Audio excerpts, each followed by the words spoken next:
Cheerio, everybody, and welcome to the editorial review for Divergent.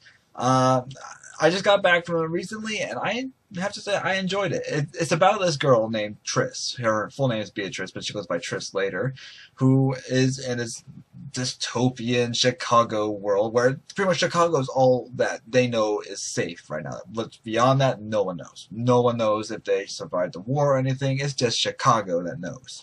So Chicago has been broken up into 5 factions, where there's social services, or public service rather, so legislators kind of people. We've got scientists, we've got farmers, we've got a military branch, and we've got the, what am I missing? Is that 4 or 5?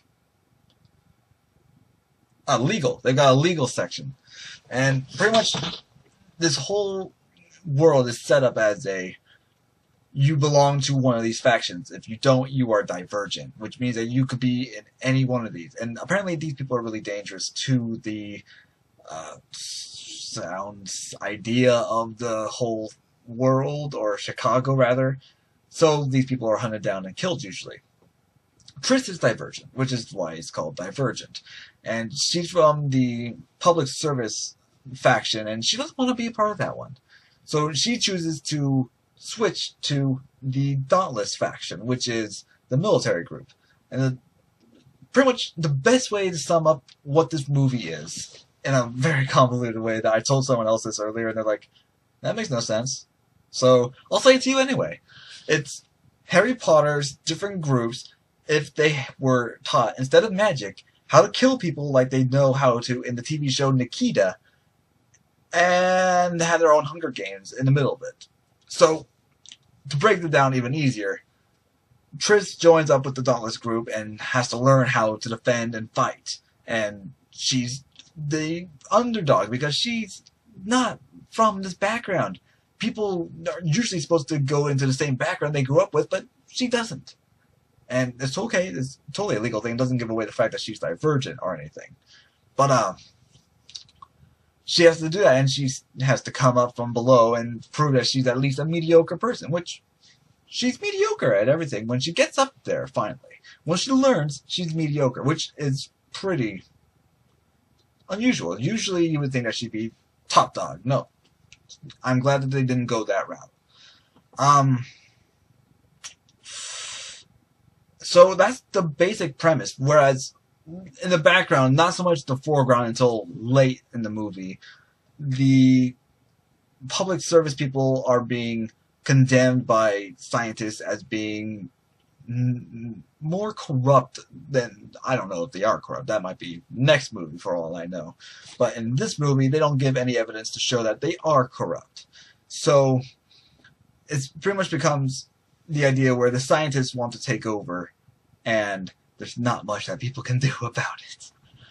So that's the basic premise, and I'll let you discover for yourself anything beyond that. The acting, I enjoyed the acting in this movie.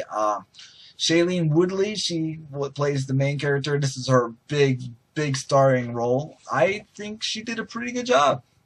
I mean, if I compare this to The Hunger Games, because The Hunger Games, also done by Summit Entertainment, which did this movie and Twilight, well, I was a little bit not sure going into this because of that, but it turned out okay.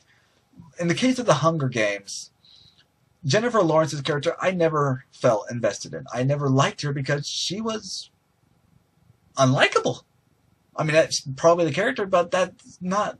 Having a prickly character who's unlikable is not necessarily a selling point.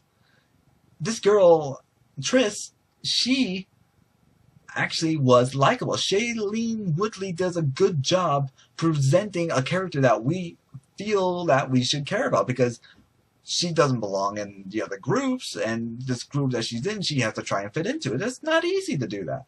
She's pretty much trying to hang out with the cool kids when she's not the cool kid.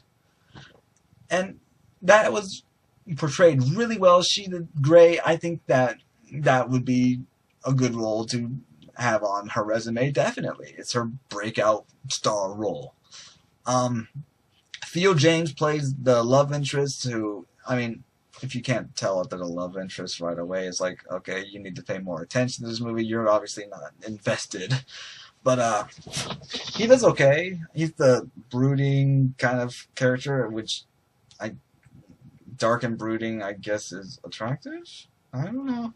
To me, it was just kind of standoffish. And if you've seen the TV show Nikita, it's like the romance between Michael and Nikita. Well, it started way back when. It's kind of the don't know what to make of you, but I'm going to help you because I think that you have potential. And I mean, that's all there's to say about him, really. He wasn't portrayed as anything brand new or interesting. Kate Winslet had fun in her role. She was the villainess, and you could tell she's just enjoying herself. It was good to see her back, and she hasn't done too much video-wise or movie-wise recently, so I'm glad to see her back in a role that was at least fun to do.